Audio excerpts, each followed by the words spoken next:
Principle of inheritance and variation, ये chapter शुरू करने जा रहे हैं।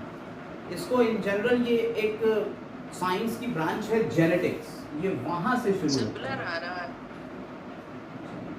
एक मिनट रुकिएगा। हाँ जी, तो जेनेटिक्स एक ब्रांच है जिसमें हमें ये पढ़ना है। जेनेटिक्स में बेसिकली यही दो चीज़ें हमें पढ़ना होती है। पहला तो चैप्टर इसका जेनेटिक्स का है कि जिसमें principle of inheritance and variation की बात करते हैं, और इसके बाद मॉलिक्यूलर बेसिस ऑफ इनहेरिटेंस की बात करेंगे। लेकिन यहाँ हम लोग principle of inheritance and variation की बात करने जा रहे हैं, और उसमें हम लोग बेसिकली जेनेटिक्स में पढ़ेंगे क्या, उसी को हम जेनेटिक्स कह रहे हैं।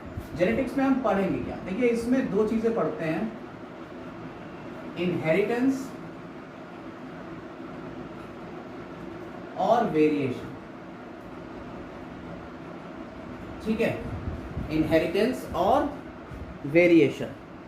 अब इनहेरिटेंस और वेरिएशंस क्या होते हैं, इनके बारे में थोड़ी सी पहले बात करते हैं। यानी कि जस्ट शुरुआत कर रहे हैं, बहुत बेस से लेके चलेंगे, एक एक पॉइंट क्लियर करते हुए चलेंगे, और फिर आगे हम लोग इसको लेवल वाइज मेंटेन करेंगे और नीट के बेसिस पे और आगे के कॉम्पिटिटिव बेसिस के ऊपर सारी बात करेंगे। पहले ये बात देखते हैं कि इनहेरिटेंस क्या होता है। देखिए टर्म्स को क्लियर कर लेते हैं, फिर उसके बाद आगे चलते रहेंगे। इनहेरिटेंस क्या होता है, या इसी को हम हेरिडिटी कहें तो ये क्या होता है, क्या होती है हेरिडिटी, कोई बताएगा?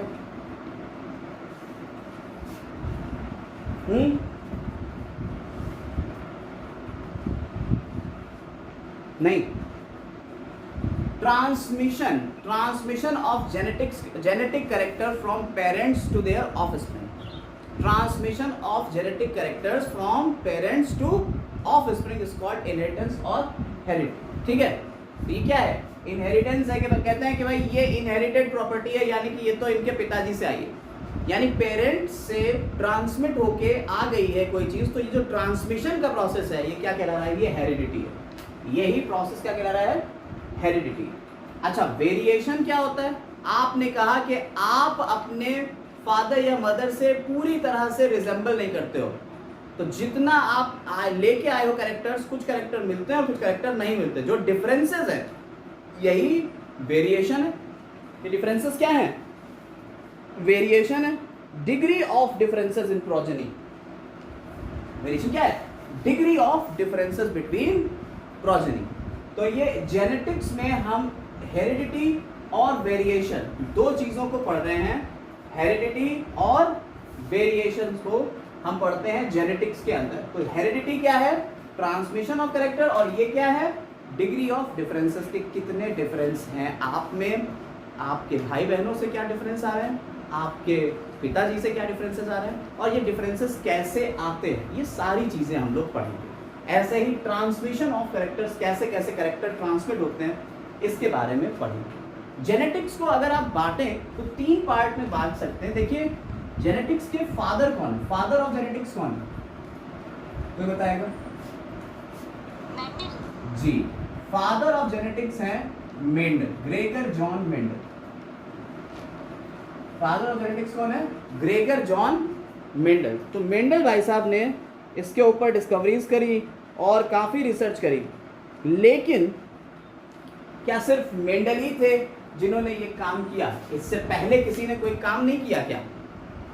जेनेटिक्स के ऊपर आपको बता दें कि जब से एग्रीकल्चर शुरू हुआ तब से ये सारी चीज़ें हमें पता थी, लेकिन हमें इसका टर्मिनोलॉजी नहीं पता थी कि साहब ये जेनेटिक्स है, ये जीन होता है, ये होता है, ये वो होता है। एग्रीकल्चर में आपने 10th क्लास में एक वो पढ़ा था, वाइल्ड वैरायटी का कैबेज होता है, उसी से ब्रोकली, कॉलीफ्लावर और ये सारी चीज़ें बनती हैं, आपने पढ़ा है।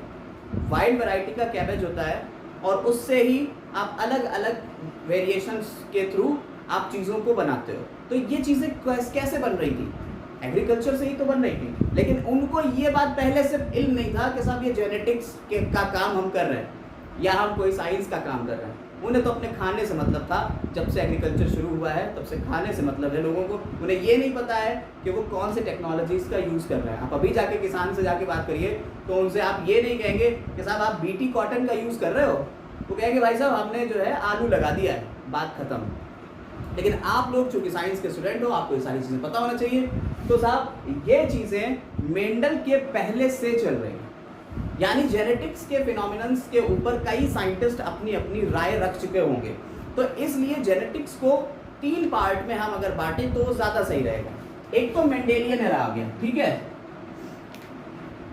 मेंडेलियन जेनेटिक्स, इससे पहले प्री मेंडेलियन और इसके बाद वाली पोस्ट मेंडेलियन। ठीक, हम आज जो बात करेंगे वो इन बातों के ऊपर बात करेंगे कि भाई प्री मेंडेलियन क्या थे और मेंडल ने क्या बातें करी।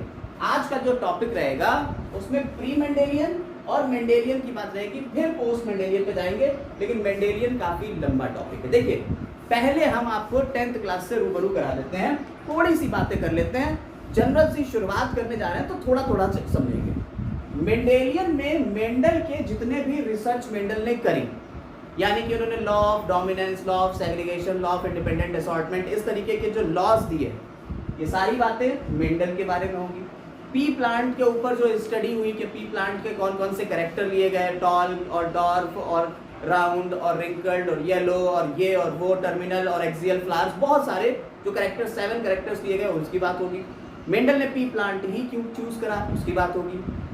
और इससे रिलेटेड जो थोड़े बहुत कॉन्सेप्ट है, लाइक जीन क्या होता है, एलील क्या होता है, क्रोमोसोम क्या होता है, कैसे होमोलॉगस क्रोमोसोम्स जो है वो होमोजाइगस होता है, हेटेरोजाइगस होता है, ये सारी कंडीशंस की जो बात होगी, ये सारी बातें हम लोग किस में करेंगे, ये सारी बातें हम लोग मेंडलिज्म में करेंगे, मेंडलिज्म।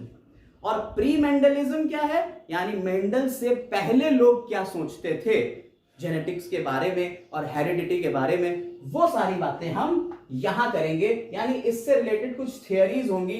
किसी ने कहा कि साहब मॉइस्ट वेपर थियरी, कि एक वेपर होती है, पूरी बॉडी में वेपर होती है और उससे कैरेक्टर्स आगे आ जाते। देखिए मेंडल ने क्या करा, बेसिकली हेरिडिटी के बारे में ही तो बताया।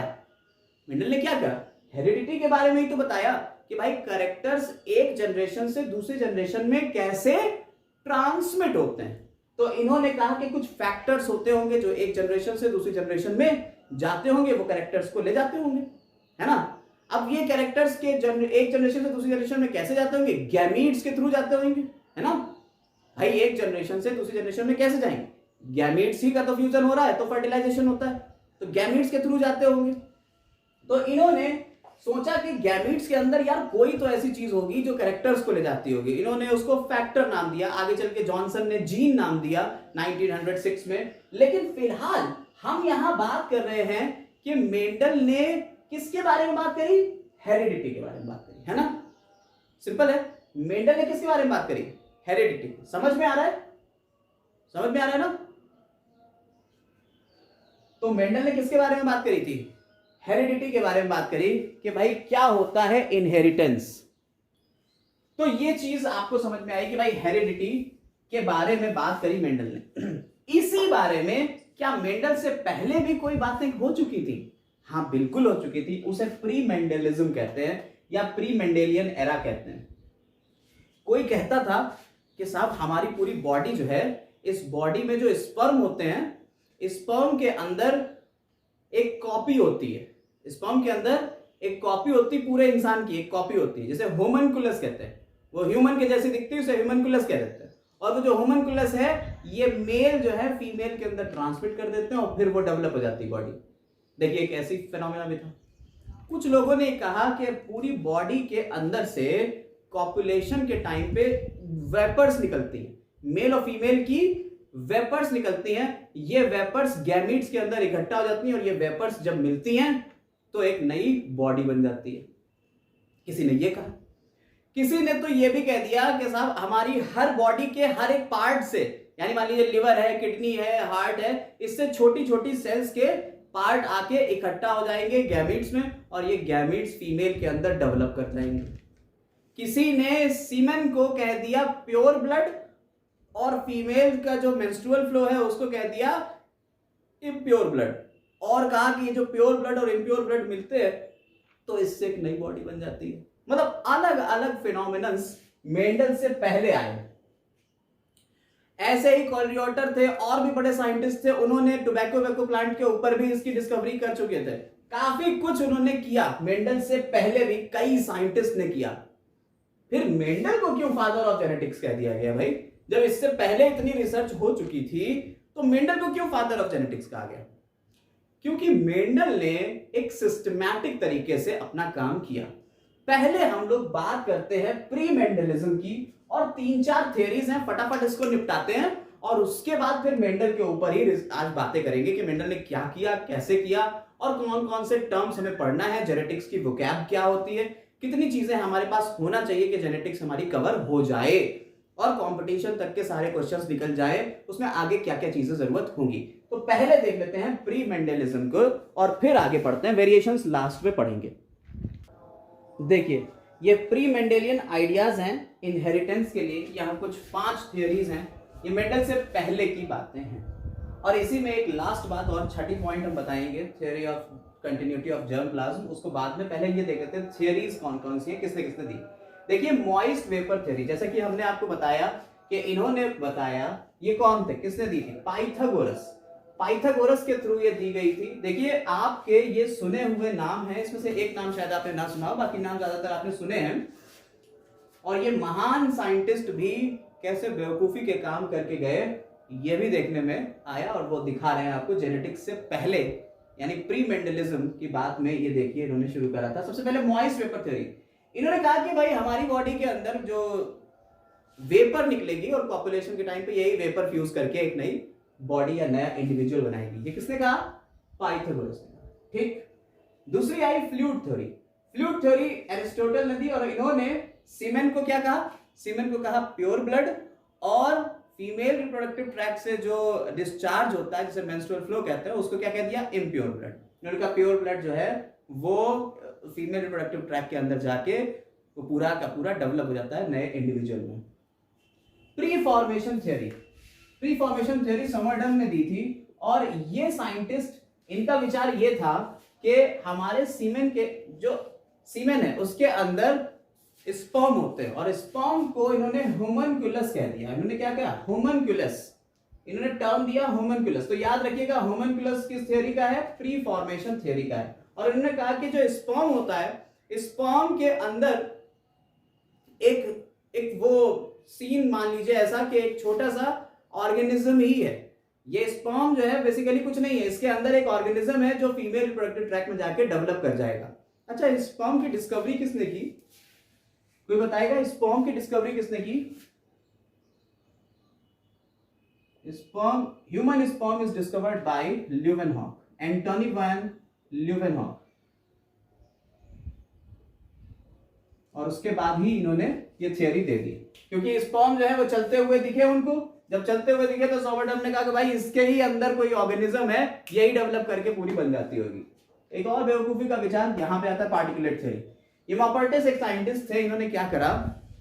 इन्होंने कहा कि पूरी बॉडी के हर एक ऑर्गन से अलग अलग पार्टिकल्स निकलेंगे, और ये पार्टिकल्स फीमेल और मेल के अगर मिल जाएंगे तो एक नई ऑर्गेनिज्म बन जाएगी।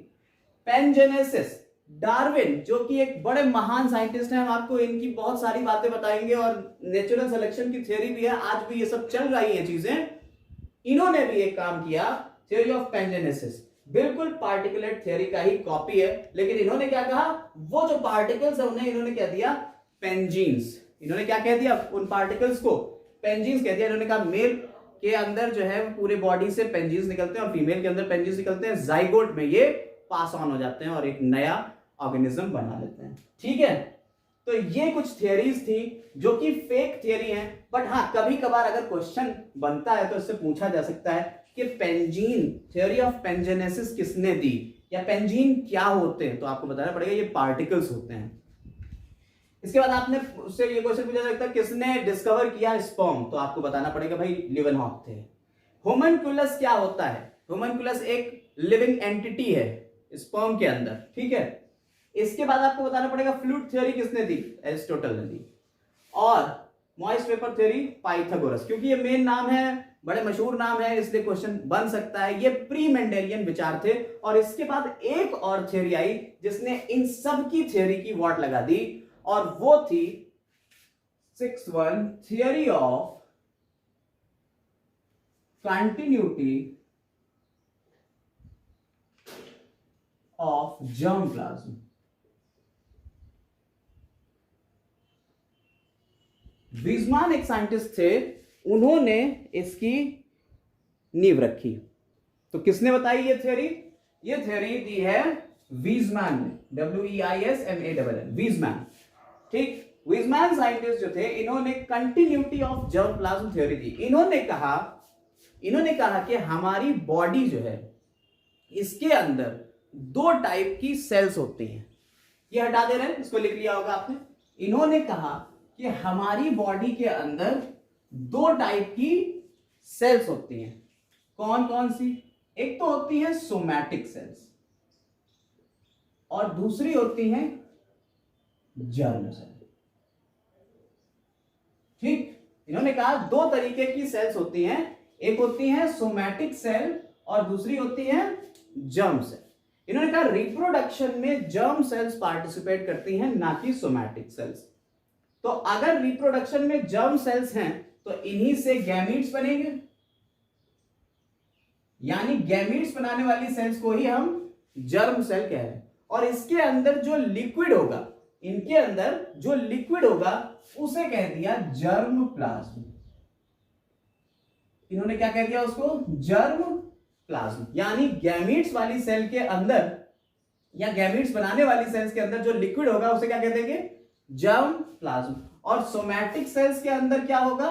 सोमैटोप्लाज्म। बात समझ में आई या नहीं? तो एक तो हो गया, हाँ सर, इन्होंने कहा कि खाली गैमेट के बाद खाली जर्म सेल होती है बस।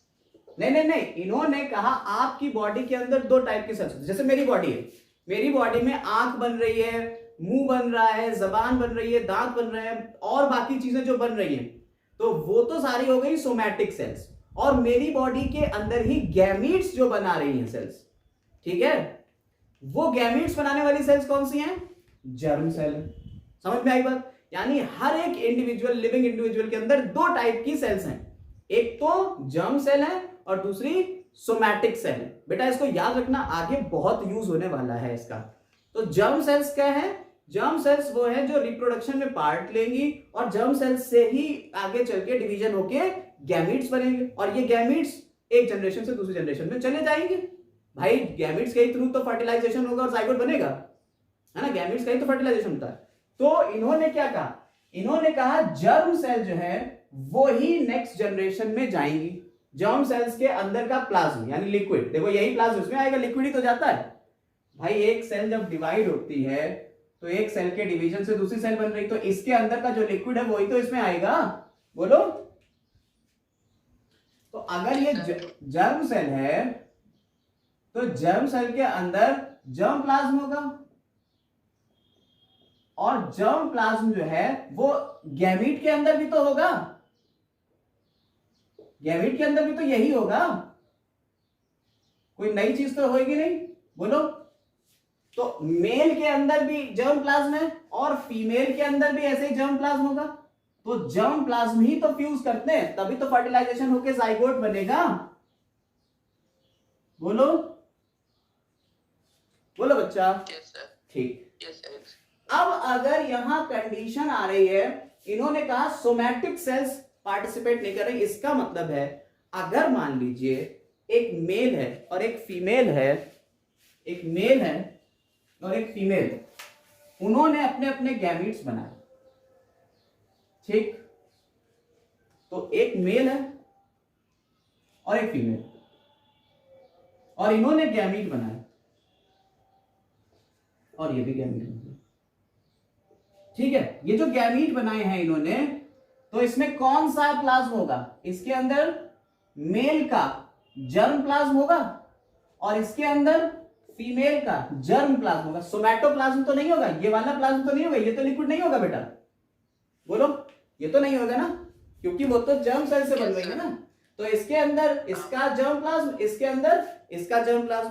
अब जब ये जाइगोट बनाएंगी तो जाइगोट के बाद भैया एक नया बॉडी बन गई। मान लो वो मेल था या फीमेल, कोई भी हो, फीमेल हो या मेल हो। अब इससे जो आगे जाएगा इसका गैमीट ही तो आगे बढ़ेगा। बोलो, इसका भी तो गैमीट ही आगे बढ़ेगा, Yes, sir. तो नेक्स्ट जनरेशन में इसका जर्म अंदर जर्म प्लाज्म जाएगा,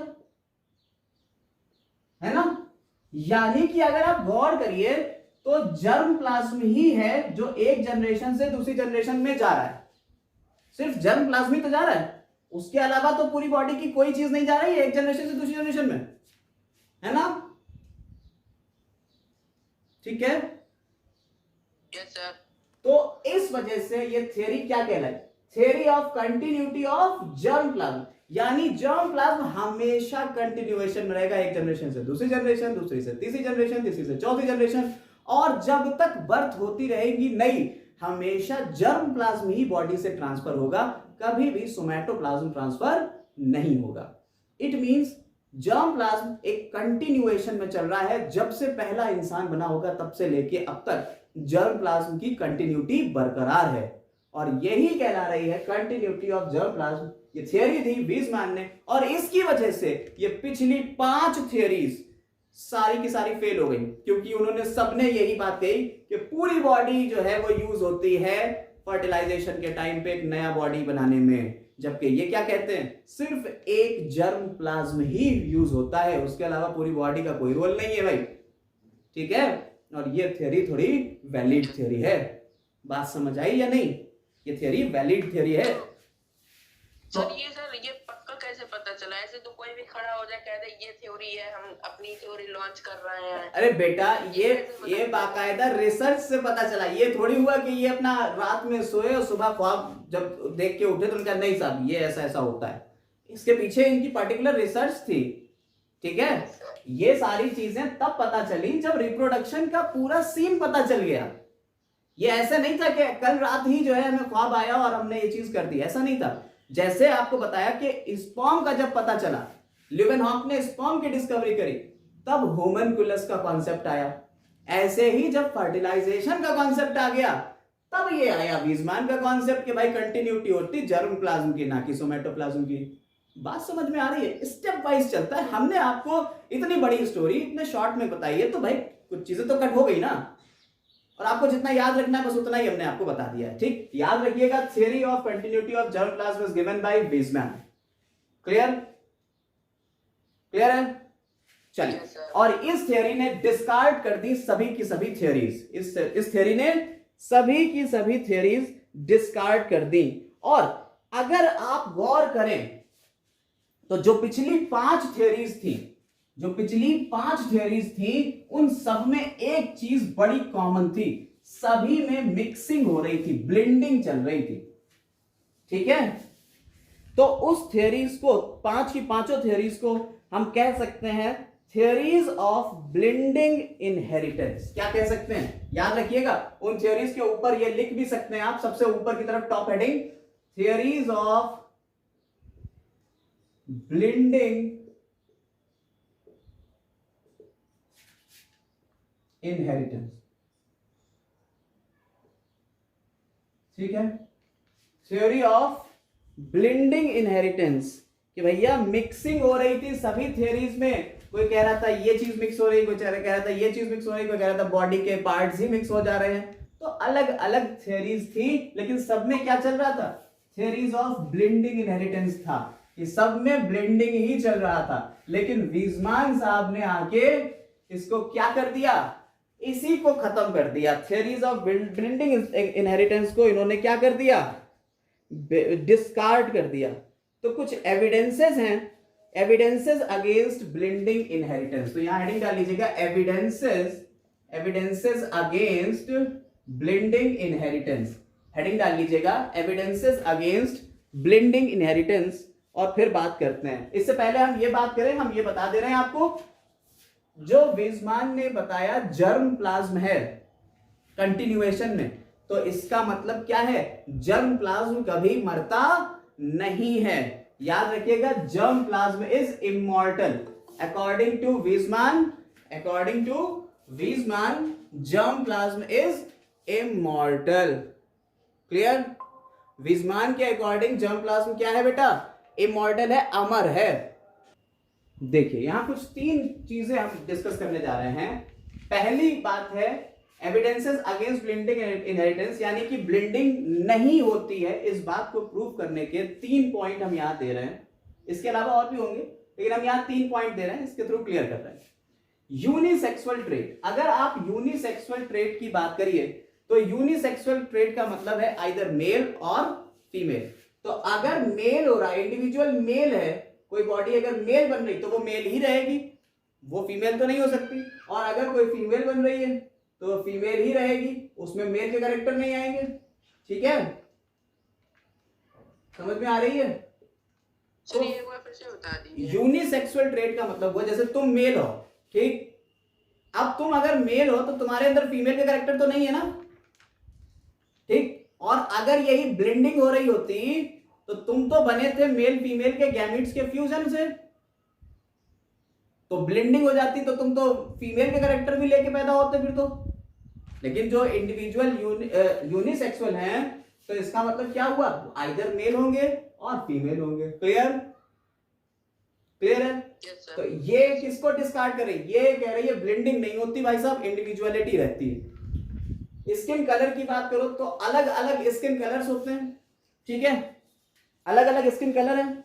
अब स्किन कलर की अगर बात करो तुम, तो मान लो एक ब्लैक है, अमेरिका में ब्लैक और व्हाइट के ऊपर लड़ाइयां रहती हैं, ब्लैक लाइफ मैटर का तो काफी चला भी था। ब्लैक है और व्हाइट है, ठीक है, ब्लैक और व्हाइट के बीच शादी हुई। अभी भी होती है लड़ाई वहां? हाँ बेटा, अभी चल रही हो सब चीजें, ठीक है, ब्लैक और व्हाइट के बीच शादी हुई, ठीक है। और शादी होने के बाद अगर ब्लेंडिंग होती तो कैसे बच्चे आते, इंटरमीडिएट आते, है ना, दोनों के मिक्सचर आता, ब्लैक और व्हाइट का, मान लो ग्रे कलर के बच्चे पैदा हो रहे होते, और फिर यही कलर जो है अगली जनरेशन में जाता तो सेम फिर से ब्लेंडिंग होती। लेकिन होता क्या है, कभी ब्लैक और कभी व्हाइट भी शो हो जाते हैं। इसका मतलब क्या है, ब्लेंडिंग का ये कॉन्सेप्ट नहीं है। अगर ब्लेंडिंग होती तो हमेशा इसी टाइप के कैरेक्टर्स ही आते, व्हाइट या ब्लैक ना मिलते, कभी भी ना मिलते।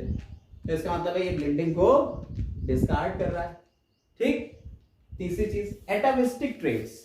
एटाविज्म क्या होती है, आप आगे पढ़ेंगे, एवोल्यूशन में हम आपको बताएंगे कुछ एविडेंस है एवोल्यूशन के, कि हमारा एवोल्यूशन हुआ।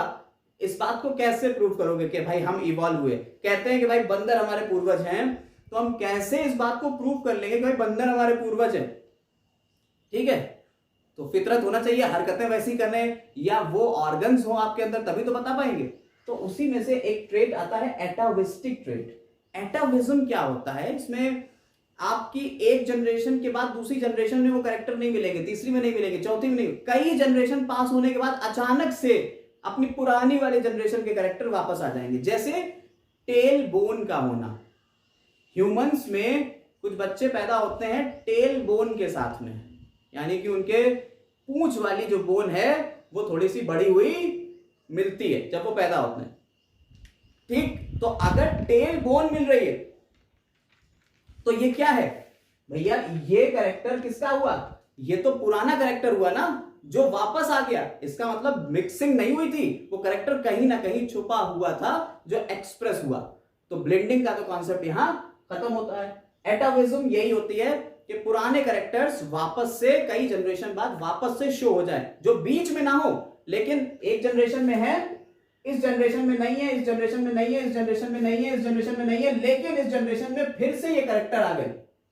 यानी आपके पर दादा वाले कैरेक्टर आपके अंदर अगर आ जाते हैं तो इसका मतलब क्या है, ये एटाविज्म कहलाता है। ये फिनोमेना क्या कहलाता है, एटाविज्म कहलाता है। और एटाविज्म इस बात को शो कर रहा है कि भाई साहब आपके अंदर ब्लेंडिंग अभी नहीं हुई है, अगर मिक्सिंग हो गई होती तो ये ट्रेट कभी जिंदगी में वापस ना आता।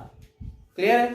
तो ये एविडेंस किसके अगेंस्ट है, ब्लेंडिंग इनहेरिटेंस के अगेंस्ट में है। जो थियरीज अभी आपने 5 थियरीज पढ़ी उसके पूरे अगेंस्ट में चलते हैं ये एविडेंसेस। क्लियर है? तो सर किस ऑर्गेनिज्म, यहां तक हम लोगों ने बात जो करी ये प्री मेंडेलियन डिस्कशन था, पूरा मेंडल से पहले की बातें थी। और यहां तक आते आते ये बात क्लियर हो गई कि भैया इनहेरिटेंस का जो बेस है वो ये तो नहीं है कि भाई साहब आप ये ड्रामा कर लो, उल्टी टेढ़ी बातें बोल लो तो होगा। तो बेसिस ऑफ हेरिडिटी क्या आया? दो चीजें होती हैं बेसिस ऑफ हेरिडिटी।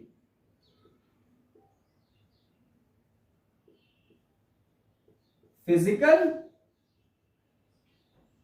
और केमिकल, ठीक है। फिजिकल बेसिस और केमिकल बेसिस दो चीजें हैं, इसके ऊपर अब आगे के चर्चा होगी, डिस्कशन होगा। यहां तक की बात तो हो गई प्री मेंडेलियन की। अब बेसिस ऑफ हेरिडिटी की बात होगी, इसमें फिजिकल बेसिस और केमिकल बेसिस की बात होगी। तो फिजिकल बेसिस में आपका आ जाएगा कि भाई आपने कहा जीन होता है, जो कि किसके ऊपर होता है? क्रोमोसोम के ऊपर होता है, ठीक है। और वही एक जनरेशन से दूसरी जनरेशन में कैरेक्टर्स को ले जाता है। केमिकल बेसिस की बात करें तो जीन का केमिकल नेचर क्या होता है? It is made up of DNA, ये डीएनए का बना होता है। तो हम लोग इस चैप्टर में जो इस चैप्टर की बात करेंगे, यानी कि अभी मेंडलिज्म की बात करेंगे आगे, और मेंडलिज्म के बाद हम लोग पोस्ट मेंडलिज्म की बात करेंगे, तो उसमें सारी बात इन्हीं के ऊपर चलेगी, जीन क्रोमोसोम के ऊपर ही सारी चर्चा चलती रहेगी, जीन और क्रोमोसोम। यानी कि ये जो प्रिंसिपल ऑफ इनहेरिटेंस और वेरिएशन चैप्टर है, इसमें हम लोग सिर्फ और सिर्फ जीन और क्रोमोसोम के ऊपर ही चर्चा करेंगे, इसके अलावा कोई बात नहीं करेंगे। इसके बाद जो अगला चैप्टर आएगा मॉलिक्यूलर बेसिस ऑफ इनहेरिटेंस, उसमें हम डीएनए की बात करेंगे, और डीएनए से आरएनए कैसे बनता है उसकी बात करेंगे, प्रोटीन कैसे बनता है उसकी बात करेंगे, इनका रेगुलेशन कैसे होता है उसकी बात करेंगे, वो हम नेक्स्ट चैप्टर में बात करेंगे। लेकिन शुरुआत हमने आपका बेस डाल दिया जेनेटिक्स का इस पार्ट में, कि आपको जेनेटिक्स जो है वो पूरी की पूरी एक शुरुआत हो गई। अब हम लोग आगे शुरू करेंगे किसको? मेंडलिज्म को, ठीक है।